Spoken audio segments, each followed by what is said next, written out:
El constitucionalista Francisco Burgoa, él es catedrático de la Universidad Nacional Autónoma de México, experto, por supuesto, en estos temas, a quien le agradezco muchísimo, como siempre, su buena disposición.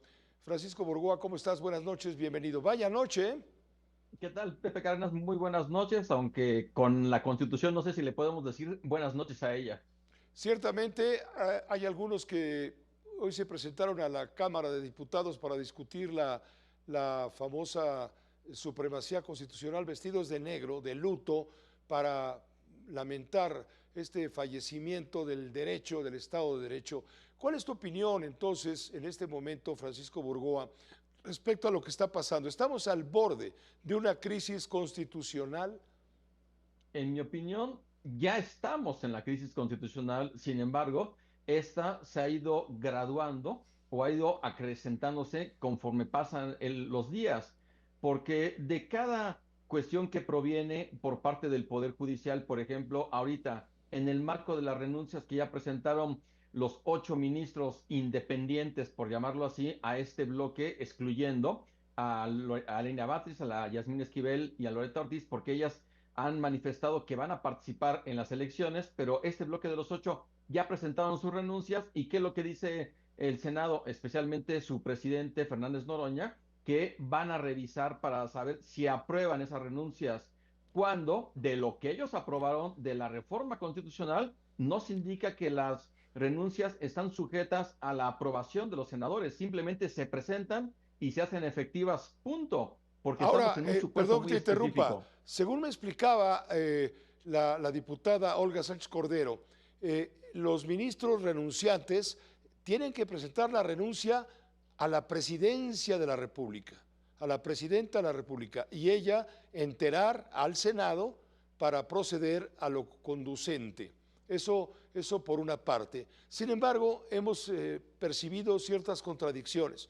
Mientras Fernández Noroña, presidente de la mesa directiva del Senado, ha dicho que podrían no aceptar las renuncias, Ricardo Monreal, hoy hablábamos con él también, él es el líder de Morena en diputados, nos dijo, pues yo no soy tampoco de esa opinión exactamente. Y es más, la propia presidenta de la República, lo acabamos de mostrar, ha dicho, los ministros pueden renunciar y de acuerdo con lo que establece la reforma constitucional al respecto, es decir, pueden renunciar y si lo hacen antes del día de mañana, se van con todos sus saberes, es decir, con todos los salarios, seguros, prestaciones, etcétera. ¿Cómo ves? Bueno, a mí me parece que es la evidencia de que los legisladores que aprobaron esa reforma constitucional realmente no la conocen. Sabemos que hay muchas contradicciones, muchas imprecisiones y muchas preguntas que no tienen respuesta en el marco de esta reforma judicial. Porque, por ejemplo, hablando del artículo séptimo transitorio de esta reforma judicial, ahí se establece claramente que los ministros tienen que presentar su renuncia a más tardar el 31 de octubre, con efectos a partir del 31 de agosto de 2025, y que manifiesten si van a participar o no van a participar. Ya esos 8 ya declinaron su participación, y al declinar su participación, al renunciar con efectos al 31 de agosto y que no está sujeta a una aprobación o ratificación del Senado, ellos tendrán derecho a recibir su haber por retiro, su pensión y demás Pero prestaciones económicas a las que tienen derecho. Ahí está la respuesta. Lo que dice la diputada Olga Sánchez Cordero me parece totalmente desafortunado, porque sí, indica que no leyó ese artículo séptimo transitorio, porque fíjate, ella se está yendo. fíjate hasta dónde me dijo, no está ocurriendo una causa grave para que justifique su renuncia. Por lo tanto, se les podría negar esa renuncia, cuando en ningún momento ellos están sujetos a tener como motivo, como argumento, una causa grave. Entiendo que esa parte no está considerada en la reforma constitucional. Ellos sí pueden renunciar al cargo en el momento en que así lo dispongan sin mediar causa grave, pero además si hubiera una causa grave.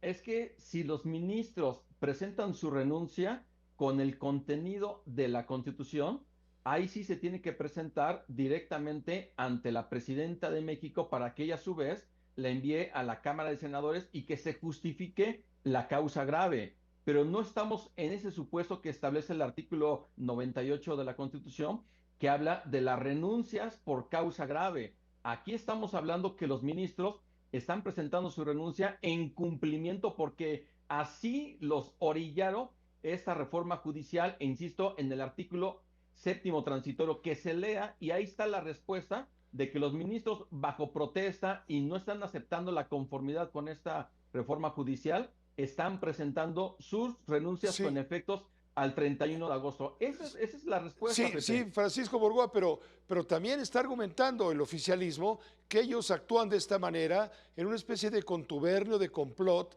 para irse. Ellos no van a aceptar ser sujetos a votación eventualmente, irse con las bolsas bien llenas de dinero. Es lo que dijo ayer la presidenta, no me digas. Me parece muy desafortunado que utilicen esta expresión porque eso es lo que dice también este artículo séptimo transitorio que ellos aprobaron, Pepe, el Congreso, más los congresos locales, es reforma constitucional y está ahí en donde se indica que si los ministros desean tener su haber por retiro, que me parece indignante que se les condicione el ejercicio de sus derechos adquiridos, de que tengan que renunciar y ya que lo hacen porque así los orillaron, estén diciendo este tipo de denostaciones que me parecen de verdad graves, preocupantes, con una narrativa de seguir linchando a los ministros y ministras de la Corte que han presentado su renuncia, lo cual me parece totalmente indigno. Los están Es poniendo en la humillación. exacto, a eso iba. Es también una humillación. Totalmente que lo es. Porque, insisto, que el oficialismo lea por si no sabe qué es lo que aprobó el artículo séptimo transitorio, segundo párrafo de ese decreto publicado el 15 de septiembre y ahí van a tener la respuesta. Entonces, de ellos lo hicieron, quien lo hizo pensando en este momento para aprovechar hasta el último segundo y seguir tratando de humillar y poner una situación pues bastante penosa, indigna de los ministros y las ministras que lo único que han hecho es defender la Constitución y no ser sujetos a la sumisión presidencial. Es un choque de trenes, es la madre de todas las batallas entre el poder legislativo, obviamente sometido al poder ejecutivo, contra el poder judicial, al que pretenden congelar, cancelar como un contrapeso democrático. Hay mucho de qué hablar en relación con todo esto, pero ciertamente estamos en un momento de crisis como tal y no es una noche, como dices tú, precisamente para celebrar. Francisco Burgoa, te agradezco muchísimo tu tiempo, nos ayudes a entender, pues, así con claridad lo que está sucediendo.